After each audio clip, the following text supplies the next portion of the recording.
पलवल जिले में STF team ने नीरज फरीदपुरिया गैंग के 50,000 रुपए के इनामी सदस्य सहित 2 बदमाशों को गिरफ्तार किया है। इनके कब्जे से भारी मात्रा में अवैध हथियार और कारतूस बरामद किए गए हैं।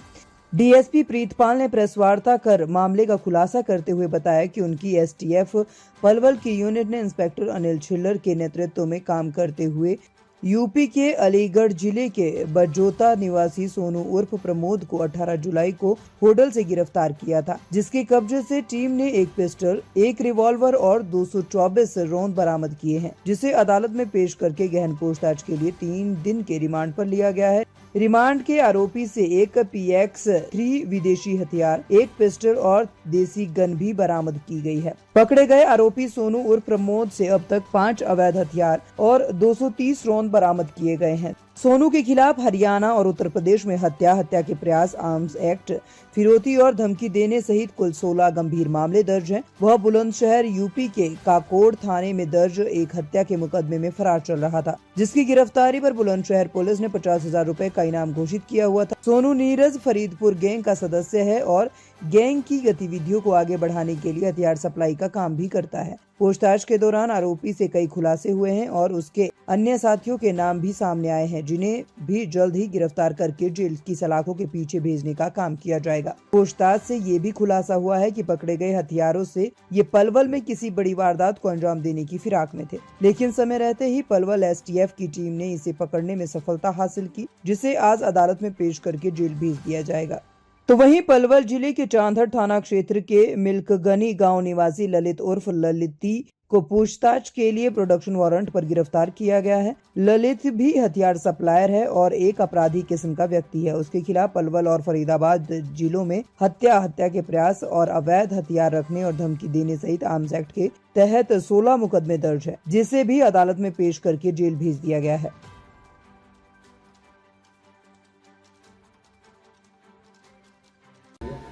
ये एक हमारी एसटीएफ पलवल यूनिट ने इंस्पेक्टर अनिल छिल्लर के नेतृत्व में काम करते हुए एक आदमी सोनू और प्रमोद है, इसको 18 तारीख को अरेस्ट किया था और इससे एक ग्लॉक पिस्टल और एक रिवॉल्वर और 224 राउंड बरामद किए थे। और उसके बाद इसको दोबारा से हमने 3 दिन के पुलिस रिमांड पे लेके और इसे 3 वेपन और बरामद किए हैं। इसमें एक PX-3 वेपन है जो विदेश निर्मित वेपन है और काफ़ी सफिस्टिकेटेड वेपन्स में से एक है। एक ये पिस्टल है और एक देसी गन है 12 बोर की।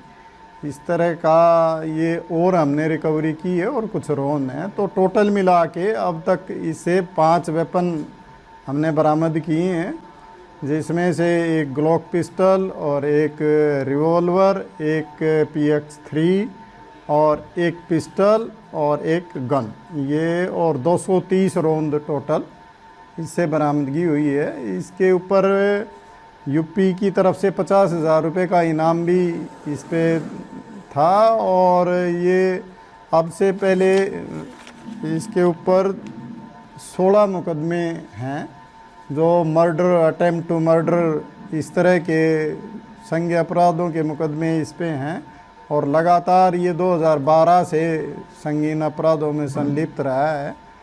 अभी हम इसके पूरे नेटवर्क को खंगाल रहे हैं और इसमें और भी बहुत सारी चीज़ें हमारे संज्ञान में आई हैं, उन पर अभी हमारी टीमें लगातार नज़र बनाई हुई है। और ये जो बंदा है हमारे यहाँ से जो नीरज फरीदपुर गैंग है उससे कनेक्टेड था, तो इसलिए हमने ये एक्शन लिया और ये हथियार हमारे इलाके में रख के और ये यहीं पे मिसयूज़ होने थे, तो उसका बचाव करने के लिए हमने ये एक्शन लिया है ताकि कम से कम यहाँ पे कोई अपराध घटित ना हो पाए। उससे पहले ही हम ये एक्शन ले पाएँ और इतने हथियारों की बरामदगी हो पाई है। आगे भी ये अभियान जारी रहेगा और हम आज इसको कोर्ट में प्रोड्यूस कर रहे हैं और इसके जो अन्य साथी हैं उनकी तलाश की जा रही है। सर, जो इसे वेपन बरामद हुए हैं, क्या किसी आपराधिक वारदात में इनका यूज होना था? क्योंकि रंगदारी भी मांगी गई नीरज फरीदपुर की तरह शहर के लोगों से कई बार। बिल्कुल, ये अपराध में यूज़ होने के लिए ही इस तरह के वेपन रखे जाते हैं। ये बड़े महंगे महंगे वेपन हैं। अगर इनकी बात करें हम तो कई कई लाख रुपए में मार्केट में ये इस तरह से मिलते हैं। तो ये आम आदमी के बस की बात नहीं है इस तरह के वेपन को खरीद के और अपने पास रखना। ये सारे ही अपराध में प्रयुक्त होने थे और ये प्रयोग में लाए जाते उससे पहले हमारी टीम ने इनको रिकवर कर लिया है। तो उस अपराध को होने से हमने एक तरह से प्रिवेंट किया। डीएसपी साहब, आपके इंस्पेक्टर पहले भी कई बड़ी वारदातों को सुलझा पाए हैं और ये बहुत बड़ा मामला है। क्या आपकी तरफ से कभी इंस्पेक्टर को इसलिए कोई प्रोत्साहन दिया जाता है या कोई पदोन्नति हो या कोई अवार्ड हो ताकि वो आगे और आने वाले कर्मचारी भी इस तरह के कार्य करें? देखो, हमारी इस यूनिट के इंचार्ज अनिल छिल्लर का बहुत ही बेहतरीन कार्य रहा है। पहले भी जैसा कि आप बता रहे हैं और अब भी इस मुकदमे में है ही, और बाकी टीम का भी। तो हम टाइम टू टाइम जो हमारे पुलिस के जो सर्टिफिकेट्स हैं रिवार्ड के तौर पे वो इनको दिए जाते रहे हैं और आगे भी इस काम के लिए दिए जाएंगे। लेकिन जहाँ तक आउट ऑफ टर्न की प्रमोशन की है वो सरकार की पॉलिसी है, उस पे हम रिकमेंड कर सकते हैं, लेकिन वो उधर से ही निर्धारित होता है। लेकिन अच्छे काम की पहचान हमेशा ही होती है और उसको सोसाइटी में रिफ्लेक्ट होता है और लोग अप्रिशिएट करते हैं। तो यही हमारे लिए सबसे बड़ा इनाम। इस तरीके से आपने बताया ये महंगे महंगे हथियार हैं, आराम से उपलब्ध नहीं हो पाते जी। और छोटे मोटे जो गैंगस्टर्स हैं या जो अपराधी उनके पास भी इस तरह के हथियार नहीं होते। तो क्या जानकारी ऐसी मिली कि किस तरह से उपलब्ध होते थे या कोई पर्टिकुलर ग्रोह है कोई?